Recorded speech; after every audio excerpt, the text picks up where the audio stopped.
Swing and a fly ball out towards left field. Happ coming on. He's got it. And the Cubs win.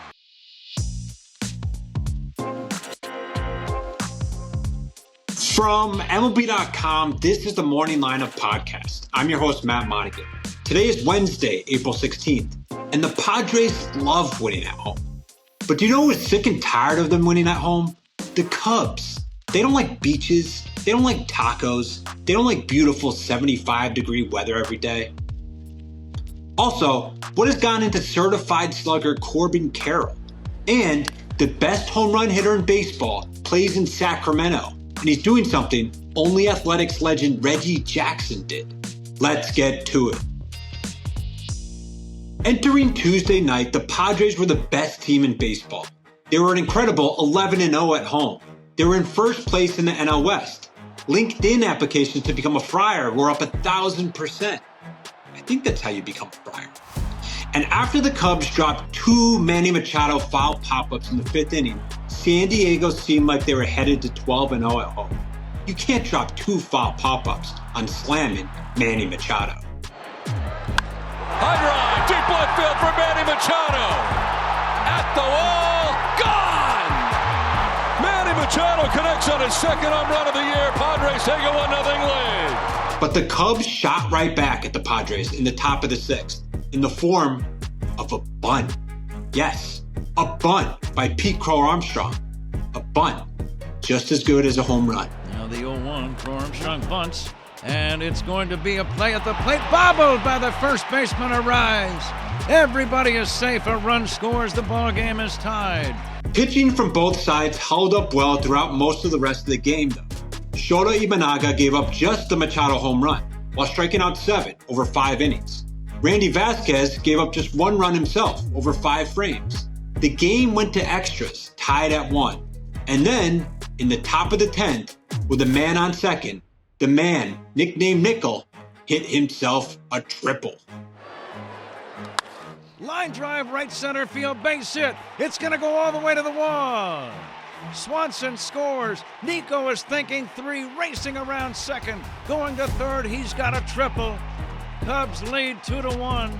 Nico Horner comes through here in the 10th inning. That's all the Cubs would need as Caleb Thielbar closed things out.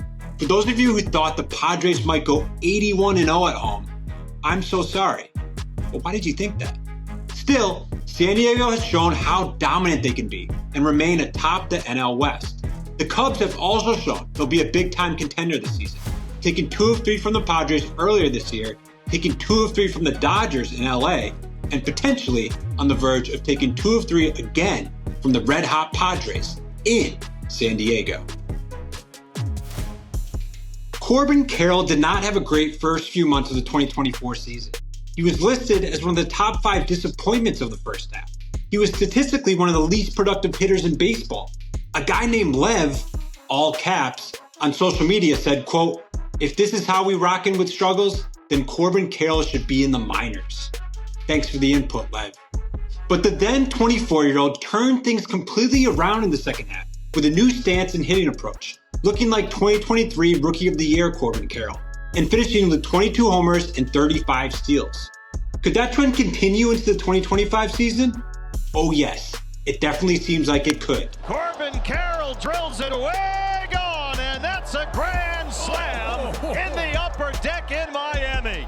Carroll went 2 for 5 with a grand slam and 5 RBIs in the D-backs 10-4 romp of the Marlins on Tuesday.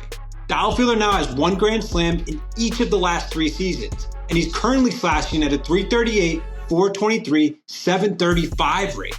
But the power is what stands out right now for the 5'10" leadoff hitter. Carroll has 6 dingers, and his slug rate is ahead of perennial sluggers like Pete Alonso, Kyle Schwarber, even Aaron Judge. Will Carroll hit 40 home runs this year? I don't know. I just talk on podcasts. Ask your mom. And don't sleep on the D-backs out in the very tough NL West. Arizona has now won 3 in a row and is just a couple games out of second place. Coming up, MLB's home run leader is indeed on the A's, and he's making home run history. Find out how after the break. Let's go through some of the great sluggers in athletics history. Jose Canseco, Mark McGwire, Jimmy Fox, Reggie Jackson. Who else? Did I forget someone? Tyler Soderstrom? And this one into right field. The ball's going and gone. Tyler Soderstrom leads the major leagues with 7 homers. The A's torched the White Sox on Tuesday 12-3. And Tyler Soderstrom had not one, but 2 long balls on the night to go along with 6 RBIs. Soderstrom, did he do it again? Tyler Soderstrom! 8 home runs on the season for the MLB home run leader. Soderstrom is now the unlikely MLB home run leader with 8 this year. And not only that, but he has 3 multi-home run games this year already. He's just the second player in franchise history with 3 multi-home run efforts in their first 17 games of the season, joining Reggie Jackson, who did it in 1974. Soderstrom is also making some 23-year-old A's history. Only Canseco with 4, McGwire with 7, and Jackson with 8 had more multi-home run games in their age 23 season. And Soderstrom still has 140-plus games to go. His 162-game home run pace is currently at around 76. That would be an all-time record. So remember the name, Tyler Soderstrom. Maybe he needs a nickname. Soder Pop? Tyler the Potator? Sorry, I'll keep working on it. Elsewhere around the league. And Wood, a high drive to deep right center. See you later. It wouldn't bounce into the river, would it? Number 6 for James. And hello, game 2 here in the Berg. 445 on that one to dead center. I've never seen anything go that far here. James Wood. Oh, hi, James Wood. Hit the longest and hardest home run of his short MLB career. A 112.6 mile an hour, 445-foot bomb at PNC Park, helping the Nationals shut out the Pirates 3-0 on Tuesday. Wood is now tied for the NL lead with 6 long balls on the season. After hearing boos during his rough start to the season, Alec Bohm made the Phillies fans cheer with a big 6th inning go-ahead hit off Justin Verlander to help give the Phils an eventual 6-4 win over the Giants. Bryce Harper also hit his 3rd home run of the year, a 2-run shot in the 7th. Alex Bregman had his first 5-hit game of his career, including a double, a home run, and 5 RBIs, to lead the Red Sox to a 7-4 win over the Rays. Walker Buehler gave up just 2 runs over 5 innings to get the victory. Jason, the Martian Dominguez, had 3 hits, including a 3-run double to get the Yankees a 4-2 win over the Royals in the Bronx. Max Fried continues his hot start to the year, giving up just 2 runs over 6 2/3 innings. He's now 3-0 with a 1.88 ERA on the young season. After a wonderful pregame Jackie Robinson ceremony that included both teams and Lakers legend Kareem Abdul-Jabbar, the Dodgers took down the Rockies at Dodger Stadium on Tuesday. Will Smith had a home run and 3 RBIs. For any other scores and highlights from Tuesday, head on over to MLB.com.